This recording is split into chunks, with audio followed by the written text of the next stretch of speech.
Congratulations on your new assignment as Starbucks Mexico Vice President of Operations. I'm Warren Mason with Career and Calling Consulting Services. Entering a new culture unprepared can be challenging. Our role at CCCS is to facilitate your upcoming move and to make it as smooth as possible for you and your family. We'll provide you with the training and background necessary to ensure success in your new environment, both personally and professionally. As you know, Starbucks opened its first 12 coffee houses in Mexico City in July of 2010. Because of the overwhelming popularity of Starbucks products, since that time an additional 44 locations have been opened in Mexico City and the greater metropolitan area, bringing the total to 56 Starbucks locations in Mexico City alone. In addition, 15 were opened in the city of Guadalajara, with 4 additional locations planned. 10 opened in Monterrey with 2 additional planned, 9 in Tijuana, 4 in Veracruz, and 4 in Juarez. And as you know, Starbucks plans to open more coffee houses throughout Mexico, and locations will be announced soon. Our job is to help you become familiar with the unique elements of Mexican culture in order to help you meet the challenges of managing these 98 diverse locations and the new facilities opening soon. This assignment is a reflection of your leadership skills and your track record as a manager. Your education, training, and experience will benefit you in meeting the challenges of this new career path. Your experience in managing several domestic locations throughout the United States have prepared you well for this unique assignment of managing and growing Starbucks Mexico. At Starbucks, we have always believed in the importance of building a great, enduring company that strikes a balance between profitability and social conscience. We take a holistic approach to ethically sourcing high-quality coffee. This includes responsible purchasing practices, supporting farmer loans, and forest conservation programs. When we buy coffee this way, it helps foster a better future for farmers and a more stable climate for the planet.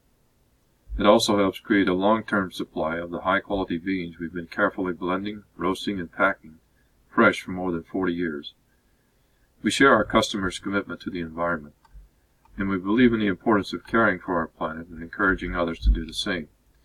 We are working to reduce our environmental footprint through energy and water conservation, recycling, and green construction. From the neighborhoods where our stores are located to the ones where our coffee is grown, we believe in fostering thriving communities. We'll begin by reviewing some of the more important elements of Mexican culture, including Mexico's history, its relationship with the United States, and a review of the business climate. We'll also discuss the more personal elements of Mexico, such as the importance of family and the traditions of greeting one another. We'll cover the social structure of Mexico, and last but certainly not least, we'll provide an overview of traditional Mexican food and drink offerings. As a side note, and to give you some background on the Mexican flag pictured on this slide, the green stripe represents the movement toward Mexican independence in the 1800s. The white stripe represents the Catholic faith, and the red stripe represents the blood of national heroes and Spaniards that fought for independence. The emblem in the center represents the Aztec heritage. Mexico was settled over 3,000 years ago, and the first known society was near the modern-day city of Veracruz. Early inhabitants of Mexico include the Mayans, the Toltecs, and the Aztecs, who flourished in the central region of the country until the Spanish invasions of the 1500s. In the mid-1800s, Mexico ceded much of its territory to the United States, including the states of Texas, New Mexico, Arizona, and much of California. The relationship between Mexico and the U.S. has been described as difficult and ambivalent, but the economic and cultural influence of the United States and Mexico is strong. In today's economy, the United States and Mexico enjoy a robust trading relationship. Mexican culture is very family-oriented, and social events evolve around the family structure. Extended families are as important as the immediate family. Mexicans consider it their duty and responsibility to help family members in such ways as finding employment, or financing a house, or with some other large purchase. Mexican families are very traditional, with the father acting as the head of the household, the authority figure, and the decision maker. Mothers are greatly revered, but their role is generally seen as secondary to that of the father. Roman Catholicism is the primary religion in Mexico. Generally speaking, Mexicans shake hands when they meet, or in the case of two women meeting, or a man and a woman meeting, kiss each other on the cheek once. In the case of close friends and on special occasions such as New Year's Eve or other holiday, Mexican men and women embrace each other, pat each other gently on the back, and then shake hands.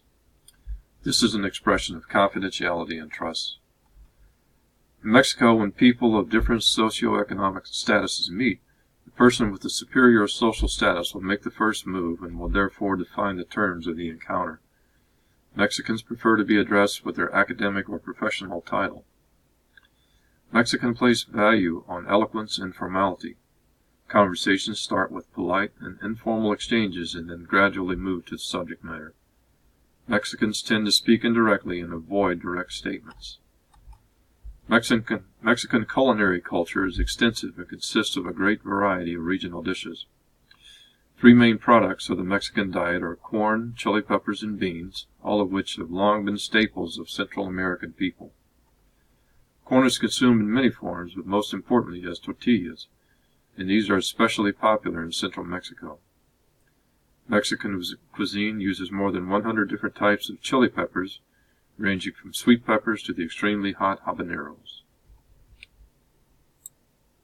Mexicans usually consume a light breakfast of coffee and fruit and may eat a warm tortilla or bread bowl at mid-morning.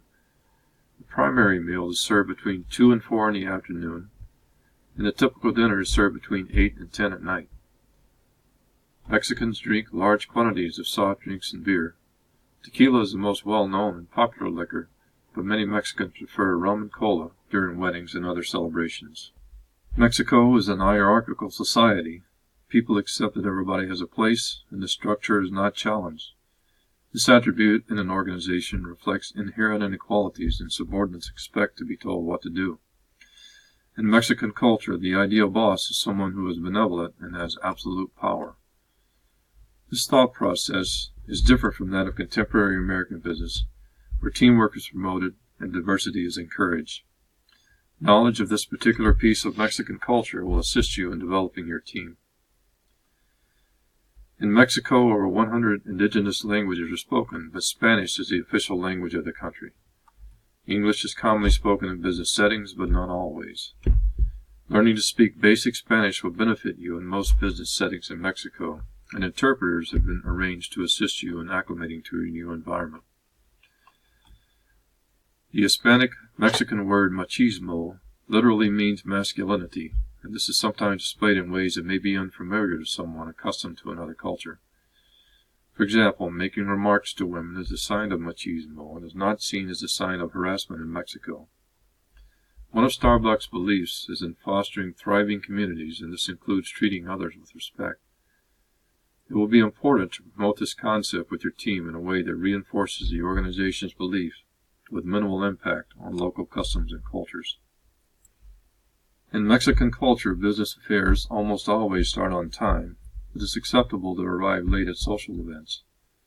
This is because Mexicans generally emphasize people and relationships more than set schedules and social affairs. Standing with your hands on your hips can signify anger. This is different than American culture, where hands on hips can indicate readiness and preparedness.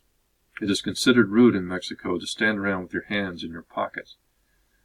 The legal age for drinking and smoking in Mexico is 18, and enforcement is mediocre at best. Although frequencies of occurrences have lowered in the past several years, robberies, carjackings, and kidnappings are not uncommon in urban areas, so caution is advised.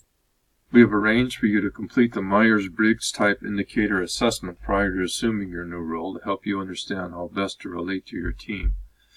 All of your direct reports have taken the assessment as well. In the assessment, you will answer a series of questions about topics such as communication, team culture, problem solving, and conflict resolution, and your responses will result in assignment to one of 16 categories that define your personality type and management style based on a set of predetermined criteria. Using these categories, each team member will gain better understanding of their strengths and challenges and how working relationships within the team can improve. Traits are the distinguishing personal characteristics of a leader, such as intelligence, honesty, self-confidence, and appearance. There is no denying the importance of these traits in an effective leader.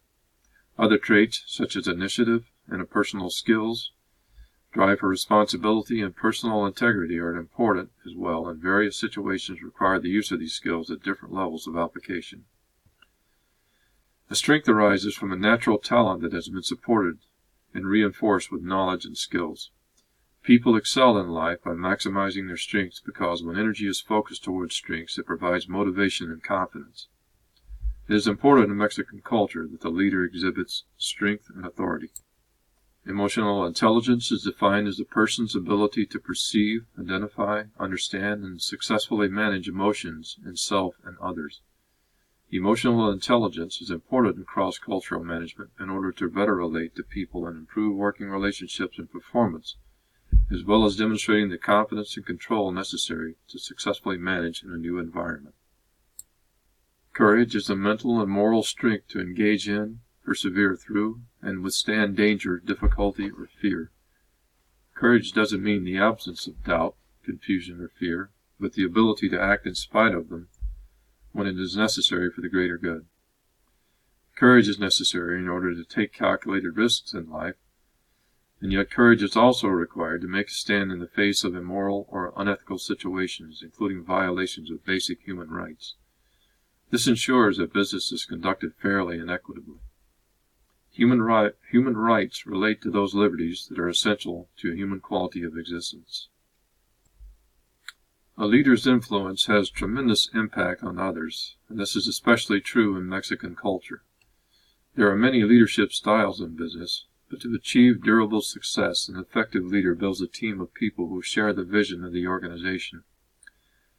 Coalitional leadership involves building a coalition of people who support the leader's goal and can help influence others to implement a leader's decisions and achieve high goals. The importance of positive influence in a diverse culture is paramount. The last piece of our presentation provides a summary of the many recreational, historical, and cultural sites in Mexico. Mexico offers beachfront resorts on both the Pacific and Atlantic sides, including Cancun on the Gulf of Mexico, and Puerto Vallarta and Cabo San Lucas on the Pacific side. The ancient Mayan ruins are located a few hours from Cancun on the Atlantic side, and on the Pacific side you can fish for giant marlin. One of Mexico's most visited natural attractions is Copper Canyon, located in the Sierra Madre Mountains in the northern part of the country. Copper Canyon is actually deeper than Grand Canyon, and its natural beauty draws many visitors each year. The country of Mexico contains 35 UNESCO World Heritage Sites, so the travel and recreational opportunities in Mexico are truly stunning. We look forward to the opportunity to work with you and help make the transition to Mexico a smooth one for you and your family. Your consultant from our Mexico City location will meet you upon arrival and will help facilitate the transition to your new home in the gated community of Roma Norte. We hope you have enjoyed this presentation. Have a safe and relaxing trip.